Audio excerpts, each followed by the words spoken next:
आज आपण ज्या स्रोतांवर सविस्तर चर्चा करणार आहोत तो विषय अनेकांना खूप ओळखीचा वाटेल. पित्त. पित्त, हो. आपल्याला वाटतं पित्त म्हणजे ॲसिडिटी, छातीतली जळजळ. हो, बहुतेक लोक तिथेच थांबतात. अगदी. पण आज आपण त्या पलीकडे जाणार आहोत. आपल्या हातातल्या माहितीनुसार पित्ताचा संबंध थेट आजच्या काळातल्या काय म्हणतात त्याला जीवघेण्या स्पर्धेशी आहे. बरोबर. ऑफिसमधला तणाव, राग या सगळ्याशी आहे. हो, आणि म्हणूनच आपलं आजचं ध्येय आहे की या सगळ्या माहितीच्या आधारे शीतल विचार म्हणजे नेमकं काय हे समजून घेणं. आणि ते प्रत्यक्षात कसं आणायचं याचे मार्ग शोधणं. अगदी. तुम्ही अगदी योग्य मुद्दा मांडला. पित्ताला फक्त पोटापुरतं मर्यादित ठेवणं ही खरं तर आयुर्वेदाच्या मूळ संकल्पनेला कमी लेखण्यासारखं आहे. पित्त ही केवळ शारीरिक नाही तर एक मानसिक आणि बौद्धिक ऊर्जा आहे. श्रोत्यांनुसार पित्ताचं संतुलन म्हणजे फक्त निरोगी शरीर नाही तर अंतःशांती आणि विवेक मिळवणं आहे. अंतःशांती आणि विवेक. वाह. हो, ही एक रूपांतरणाची म्हणजे ट्रान्सफॉर्मेशनची ऊर्जा आहे जी अन्नाला शक्तीत आणि माहितीला ज्ञानात बदलते. अच्छा. आज आपण ह्याच ऊर्जेचं मूळ स्वरूप, तिचे प्रकार आणि आधुनिक जीवनात तिचं संतुलन कसं साधायचं यावर सखोल चर्चा करणार आहोत. चला तर मग ह्या पित्ताच्या मुळाशी हात घालूया. हे आहे तरी काय? सुरुवात कुठून होते याची? याची सुरुवात होते तप या संस्कृत धातूपासून. तप? हो, तप म्हणजे उष्णता निर्माण करणे किंवा तपस्या करणे. यावरूनच ताप हा शब्द आला. ओके. आयुर्वेदानुसार शरीरात घडणारी प्रत्येक रासायनिक क्रिया, प्रत्येक बदल, प्रत्येक रूपांतरण हे पित्तामुळेच शक्य होतं. म्हणजे जसं तुम्ही म्हणालात, अन्नाचं पचन होऊन त्याचं रक्तात रूपांतर होणं. बरोबर. किंवा आपण डोळ्यांनी पाहिलेल्या गोष्टीचं मेंदूत जाऊन ज्ञानात रूपांतरण होणं. ह्या सगळ्या प्रक्रियेमागची ऊर्जा म्हणजे पित्त. स्रोतांमध्ये एक कल्पना वापरली आहे जी मला खूपच आवडली. कोणती? अग्नी आणि पाण्याचं संतुलन. Fire held in water. म्हणजे पाण्यात समावलेला अग्नी. त्यांनी उदाहरण दिलंय की जसं शक्तिशाली ॲसिड काचेच्या बाटलीत सुरक्षित राहतं तसंच शरीरातील हा अग्नी पित्ताच्या द्रव रूपात सुरक्षित राहतो. अगदी बरोबर. नाहीतर तो अग्नी आपल्याला आतून जाळून टाकेल. खरंय. हीच पित्ताची खरी ओळख आहे. पित्त दोष 2 महाभूतांपासून बनलेला आहे. तेज म्हणजे अग्नी आणि जल म्हणजे पाणी. अग्नी आणि पाणी? हो. अग्नी त्याला उष्णता, तीक्ष्णता आणि पचनशक्ती देतो, तर पाणी त्याला द्रवरूप देऊन नियंत्रित ठेवतं, त्याला पसरण्यापासून रोखतं. अच्छा. म्हणूनच पित्त वाढल्यावर शरीरात उष्णता वाढते? हो, पण ते नियंत्रणात असेल तर शरीराचं तापमान योग्य राहतं. आणि याचे जे गुणधर्म सांगितले आहेत ते थेट आपल्या स्वभावात दिसतात, नाही का? नक्कीच. जसं की पित्ताचा उष्ण गुणधर्म वाढला की स्वभाव रागीट आणि असहिष्णू होतो, आणि तीक्ष्ण गुणधर्मामुळे बुद्धी तर कुशाग्र होते, पण त्याचवेळी जीभही तितकीच तिखट होऊ शकते. हो, म्हणजे माणसं नकळतपणे बोलून दुसऱ्याला दुखावतात. शरीराच्या वेगवेगळ्या भागांवर वेगवेगळ्या प्रकारे होतात. म्हणूनच आयुर्वेदाने पित्ताचे 5 उपप्रकार सांगितले आहेत. 5 प्रकार? हो. हे समजून घेतलं की पित्ताचा आवाका किती मोठा आहे हे लक्षात येईल. पहिला आहे पाचक पित्त. पाचक पित्त? हो, हेच ते ॲसिडिटीवालं. अगदी. हे जठर आणि लहान आतड्यात असतं आणि यालाच आपण सर्वसाधारणपणे ॲसिडिटी किंवा पचनाशी जोडतो. याचं मुख्य काम अन्नाचं विघटन करणं आहे. ठीक आहे, हा तर सगळ्यांना माहीत असलेला प्रकार झाला. पुढचे कोणते आहेत? दुसरा आहे रंजक पित्त. रंजक? हो, रंजक म्हणजे रंग देणारा. हे यकृत आणि प्लीहा म्हणजे स्प्लीनमध्ये असतं आणि रक्ताला त्याचा लाल रंग देण्याचं काम करतं. अच्छा. जेव्हा हे बिघडतं तेव्हा रक्ताशी संबंधित समस्या जसं की पंडुरोग किंवा कावीळ होऊ शकते. ओके. आणि तिसरं? तिसरं आहे आलोचक पित्त, जे डोळ्यांमध्ये असतं. आलोकन म्हणजे पाहणे. म्हणजे दृष्टी कमजोर होण्यामागे सुद्धा पित्ताचा हात असू शकतो? नक्कीच. दृष्टीची स्पष्टता यावर अवलंबून असते. रंजक पित्ताचं नाव ऐकून मला वाटलं ॲनिमिया किंवा त्वचा फिकट पडणं याचा संबंध याच्याशी असू शकतो का? निश्चितच. या दृष्टिकोनातून पाहिल्यास अनेक गोष्टींचे धागेदोरे सापडतात. खरंय. चौथा प्रकार कोणता? चौथा प्रकार आहे भ्राजक पित्त. भ्राज म्हणजे तेज किंवा कांती. अच्छा, म्हणजे त्वचेशी संबंधित. बरोबर. हे त्वचेमध्ये असतं आणि त्वचेचा रंग, तिची चमक आणि तापमान नियंत्रित करतं. त्वचेवर पुरळ येणं, ॲलर्जी होणं हे भ्राजक पित्त बिघडल्याचं लक्षण आहे. पण ज्यावर आज आपल्याला जास्त लक्ष केंद्रित करायचं आहे तो आहे 5वा आणि सर्वात महत्वाचा प्रकार. तो म्हणजे साधक पित्त. अगदी. साधक या शब्दावरूनच वाटतंय की याचा संबंध काहीतरी साध्य करण्याशी म्हणजे ध्येयाशी असणार. अगदी बरोबर ओळखलत. साधक पित्ताचं स्थान हृदय आणि मेंदूत आहे. हृदय आणि मेंदू? हो, हे आपल्या भावना आणि बुद्धी यांच्यातला पूल आहे. स्मरणशक्ती, ध्येय ठरवणं, ते पूर्ण करण्याची जिद्द, महत्वाकांक्षा आणि आपला अहंकार. अहंकार सुद्धा? हो, या सगळ्याचं नियंत्रण साधक पित्त करतं. संतुलित साधक पित्त असलेली व्यक्ती एक नैसर्गिक नेता, हुशार, वक्तशीर आणि ध्येयवादी असते. इथेच तर खरा मुद्दा आहे. म्हणजे एकीकडे हीच ऊर्जा आपल्याला यशस्वी होण्यासाठी प्रेरणा देते. पण जेव्हा हीच ऊर्जा नियंत्रणाबाहेर जाते तेव्हा काय होतं? आजच्या कॉर्पोरेट जगात आपण जे अनुभवतो त्याचा संबंध याच्याशी आहे का? थेट संबंध आहे. जेव्हा साधक पित्त असंतुलित होतं तेव्हा मानसिक स्तरावर मोठी उलथापालथ होते. जसं की स्रोतांनुसार 3 मुख्य गोष्टी घडतात. पहिली म्हणजे अतिस्पर्धा, हायपर कॉम्पिटिटिव्हनेस. हायपर कॉम्पिटिटिव्हनेस? हो, व्यक्तीला हारणं अजिबात सहन होत नाही. प्रत्येक गोष्टीत पहिले येण्याचा अट्टहास असतो. या सततच्या स्पर्धेतून मनावर जो प्रचंड ताण येतो त्यालाच आजची पिढी बर्नआउट सिंड्रोम म्हणते. अरे वा, म्हणजे आपण ज्याला बर्नआउट म्हणतो ते खरं तर मानसिक पित्त वाढल्याचं लक्षण असू शकतं? अगदी. या दृष्टिकोनातून मी कधी विचारच केला नव्हता.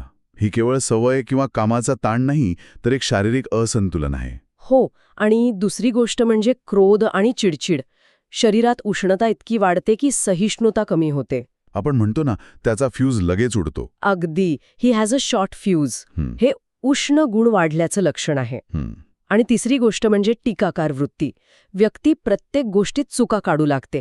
तिला प्रत्येक गोष्टीत परफेक्शन हवं असतं. आणि त्यामुळे ती स्वतःवर आणि इतरांवर सतत नाराज राहते. बरोबर. त्यांची भाषा बोचरी आणि तीक्ष्ण होते. स्रोतांमधलं एक वाक्य मला खूप महत्वाचं वाटतं. ते म्हणतात, अतिस्पर्धा ही केवळ सवय नाही, तर तो एक मानसिक दाह आहे. मानसिक दाह. हो, जशी पोटात ॲसिडिटी होते तशी ही मनाची ॲसिडिटी आहे. अगदी अचूक शब्द. आणि म्हणूनच यावरचा उपाय म्हणून शीतल विचार सांगितला आहे. शीतल विचार? शीतल विचार म्हणजे फक्त थंड डोक्याने विचार करणं नव्हे. त्याचा खरा अर्थ आहे स्वीकार भाव वाढवणं. ॲक्सेप्टन्स. हो, मीच बरोबर, माझंच खरं, हा पित्ताचा अहंकार कमी करून दुसऱ्याचंही बरोबर असू शकतं हा भाव स्वीकारणं, ही त्या मानसिक दाहावरची खरी चिकित्सा आहे. ठीक आहे. आपण हे तर पाहिलं की पित्त बिघडल्यावर काय होतं, पण ते मुळात वाढतं तरी का? आपल्या रोजच्या कोणत्या सवयी याला कारणीभूत ठरतात? याची 2 मुख्य कारणं आहेत: आहार आणि जीवनशैली. ओके. आहारात 3 चवी पित्ताला थेट वाढवतात: तिखट, आंबट आणि खारट. तिखट, आंबट, खारट म्हणजे मिरची, लोणची, व्हिनेगर, टोमॅटो सॉस, आंबट फळं, दही आणि तळलेले पदार्थ. याशिवाय चहा, कॉफी, मद्यपान आणि तंबाखू हे तर पित्ताचे सर्वात मोठे शत्रू आहेत. यात एक गोष्ट मला खूप अनपेक्षित वाटली. ती म्हणजे पित्त प्रकृतीच्या लोकांनी उपवास करणं किंवा जेवण टाळणं अत्यंत घातक आहे. हो, हे खरंय. आजकाल इंटरमिटंट फास्टिंगसारखे ट्रेंड्स आहेत, पण या स्रोतानुसार ते पित्त प्रकृतीसाठी चुकीचं ठरू शकतं. बरोबर? अगदी. यामागचं कारण समजून घेतलं पाहिजे. पित्ताचा अग्नी खूप प्रखर असतो. जेव्हा पोट रिकामं असतं तेव्हा त्या अग्नीला पचवण्यासाठी अन्न मिळत नाही. मग तो अग्नी थेट पोटाच्या आणि आतड्यांच्या नाजूक अस्तराला जाळायला सुरुवात करतो. अरे बापरे. यातूनच ॲसिडिटी, अल्सर यांसारखे आजार होतात. म्हणून पित्त प्रकृतीच्या व्यक्तींनी वेळेवर आणि नियमितपणे खाणं खूप महत्वाचं आहे. आणि जीवनशैलीबद्दल काय? कामाचा ताण तर आहेच, पण अजून काय? उन्हात जास्त फिरणं, क्षमतेपेक्षा जास्त आणि खूप वेगाने व्यायाम करणं. Over exertion. हो, आणि सर्वात महत्वाचं म्हणजे रात्रीचं जागरण. रात्रीचं जागरण? आयुर्वेदानुसार रात्री 10 ते पहाटे 2 हा पित्ताचा काळ असतो. याच वेळेत शरीराची शुद्धी आणि दुरुस्ती होत असते. अच्छा. पण जर आपण या वेळेत जागून काम करत असू किंवा मोबाईल बघत असू तर पित्त प्रचंड वाढतं आणि ते संपूर्ण शरीरात पसरतं. याची लक्षणं कशी ओळखायची? शारीरिक आणि मानसिक दोन्ही स्तरांवर? शारीरिक लक्षणांमध्ये छातीत आणि घशात जळजळ, आंबट ढेकर, मळमळ. ही तर कॉमन लक्षणं आहेत. हो, याशिवाय त्वचेवर लाल पुरळ येणे, मुरुमं येणे, शरीराला आणि घामाला उग्र वास येणे आणि डोळे किंवा तळवे पिवळसर होणे. आणि मानसिक स्तरावर? मानसिक स्तरावर अकारण राग येणे, चिडचिड होणे, संयम सुटणे आणि मायग्रेनचा त्रास होणे ही प्रमुख लक्षणं आहेत. मायग्रेन सुद्धा? हो, इतकंच नाही तर केस अकाली पांढरे होणे किंवा टक्कल पडणे हे सुद्धा पित्ताच्या अधिक्यामुळे होतं. बरं, आपण समस्येचं चित्र अगदी स्पष्ट उभं केलं आहे. हे थोडं भीतीदायकही वाटतंय खरं. पण सुदैवाने या स्रोतांमध्ये उपायांवरही भरपूर भर दिला आहे. हो, सुरुवात आहारापासून करूया. मध्यम, शीतल व सात्विक आहार म्हणजे नक्की काय? तत्व अगदी सोपं आहे. जसं तिखट, आंबट, खारट चवी पित्त वाढवतात, तसंच गोड, कडू आणि तुरट चवी पित्त शांत करतात. गोड, कडू आणि तुरट. पण इथे गोड म्हणजे साखर किंवा मिठाई नव्हे, बरोबर? नाही, अजिबात नाही. नैसर्गिकरित्या गोड असलेले पदार्थ.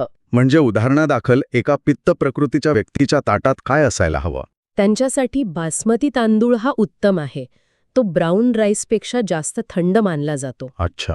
गहू, ओट्स, मुगाची डाळ हे उत्तम आहेत. भाज्यांमध्ये दुधी, काकडी, कोबी, फ्लॉवर. सगळ्यात थंड भाज्या. हो, थंड आणि रसरशीत भाज्या. फळांमध्ये गोड द्राक्षे, डाळिंब, अंजीर, गोड आंबा, कलिंगड हे चांगले आहेत. आणि सर्वात महत्त्वाच्या 2 गोष्टी, तूप आणि दूध. अगदी. हो, तुपाबद्दल तर स्रोतांमध्ये त्याला पित्तासाठी अमृत म्हटलं आहे. असं का? काय वैशिष्ट्य आहे त्याचं? कारण तुपाचा गुणधर्म खूप अद्भुत आहे. ते एकाच वेळी 2 कामं करतं. ओके. ते शरीरातील अतिरिक्त उष्णता कमी करतं, म्हणजे ते शीतल आहे, पण त्याचवेळी ते पचनशक्ती म्हणजे अग्नी मंद होऊ देत नाही. अरे वा. उलट अग्नीला प्रदीप्त ठेवतं. हा गुणधर्म इतर कोणत्याही स्निग्ध पदार्थात नाही, त्यामुळे ते पित्तावर उत्तम औषध आहे. आणि नारळ पाणी? नारळ पाणी हे तर निसर्गाने दिलेलं सर्वोत्तम पित्तशामक पेय आहे. आणि काय टाळावं याचीही मोठी यादी आहे. बाजरी, मका, वांगी, टोमॅटो आणि विशेषतः दही.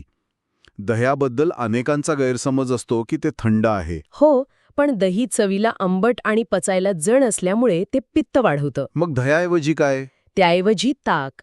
त्यात जिरे आणि कोथिंबीर घालून घेतलेलं ताक फायदेशीर आहे. आणि मसाले? मसाल्यांमध्ये मिरची, लवंग, दालचिनी यांसारखे गरम मसाले टाळून धने, जिरे, बडीशेप, वेलची आणि पुदिना यांसारखे थंड मसाले वापरावेत. आहारापढीकडे जाऊन योग आणि प्राणायामाबद्दलही सांगितलं आहे.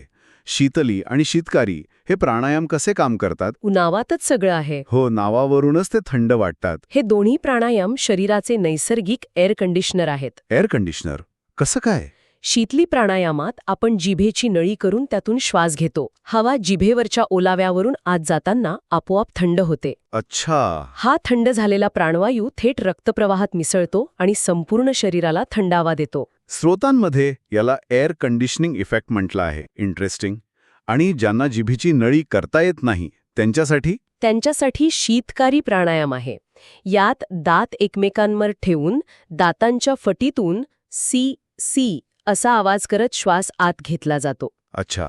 याचा परिणामही शीतलीसारखाच होतो. आणि याशिवाय चंद्रभेदन प्राणायाम खूप प्रभावी आहे. यात फक्त डाव्या नाकपुडीने श्वास घ्यायचा आणि उजव्या नाकपुडीने सोडायचा. फक्त डाव्या नाकपुडीने? हो. आपली डावी नाकपुडी ही चंद्रनाडी मानली जाते, जी शरीराला आणि मनाला शीतलता देते. आणि योगासनांबद्दल काय? पित्त प्रकृतीच्या व्यक्तीने जिममध्ये जाऊन खूप घाम गाळणं योग्य आहे का? नाही, अजिबात नाही. पित्त प्रकृतीच्या व्यक्तींनी अतिस्पर्धात्मक खेळ किंवा क्षमतेपेक्षा जास्त कष्टाची आसनं टाळावीत. मग त्यांनी काय करावं? त्यांच्यासाठी शशांकासन म्हणजे चाइल्ड्स पोज, भुजंगासन म्हणजे कोब्रा पोज. शांत आणि स्थिरता देणारी आसनं? हो. शीर्षासनासारखी आसनं टाळावीत, कारण ते डोक्यातील उष्णता वाढवू शकतात. आणि सूर्यनमस्काराऐवजी चंद्रनमस्कार करणं त्यांच्यासाठी जास्त लाभदायक आहे. चंद्रनमस्कार? तो जास्त शांत आणि शीतल असतो. अगदी. आणि सर्वात शेवटी शीतल विचारासाठी ध्यान. ध्यानात काय वेगळं करता येऊ शकतं? ध्यानामध्ये अशा गोष्टींची कल्पना म्हणजे व्हिज्युअलायझेशन करायचं ज्या शीतलता देतात. जसं की पौर्णिमेचा चंद्र, शांत वाहणारी नदी किंवा बर्फात छदित हिमालय. हे मानसिक उष्णता कमी करतं. यासोबतच लोकः समस्ता सुखिनो भवन्तु म्हणजे सर्व जीवांचे कल्याण होवो या मंत्राचा जप करणं खूप प्रभावी ठरतं. असं का? कारण हा मंत्र मी आणि माझी स्पर्धा या अहंकारी वृत्तीच्या पलीकडे जाऊन वैश्विक करुणेची भावना जागृत करतो. यामुळे साधक पित्त शांत होतं. यात चंद्रस्नान आणि चंदनाचा लेप लावण्यासारखे साधे निसर्गोपचारही सांगितले आहेत. हो, पौर्णिमेच्या रात्री चंद्राच्या प्रकाशात बसल्याने किंवा कपाळावर चंदनाचा लेप लावल्यानेही उष्णता कमी होऊन मन शांत होतं. खूप सोपे आणि प्रभावी उपाय आहेत हे. तर या संपूर्ण चर्चेतून आपण काय शिकलो? पित्ताचं संतुलन म्हणजे फक्त ॲसिडिटीवर गोळी घेणं नाही, अजिबात नाही. तर आपल्या विचारांची, भावनांची आणि महत्वाकांक्षांची आड नियंत्रणात ठेवून त्यातून विवेकाचा प्रकाश निर्माण करणं आहे. अगदी बरोबर. आजच्या धावपळीच्या आणि स्पर्धेच्या युगात आपल्या सगळ्यांच्याच मनात आणि शरीरात पित्ताचा अग्नी भडकलेला आहे. खरंय. आयुर्वेद आपल्याला त्या अग्नीचं रूपांतर विध्वंसक रागात किंवा आजारात होऊ न देता तेजस्वी ऊर्जेत म्हणजे रेडियन्स अँड व्हायटॅलिटीमध्ये कसं करायचं याचे साधे, सोपे आणि प्रभावी मार्ग दाखवतो.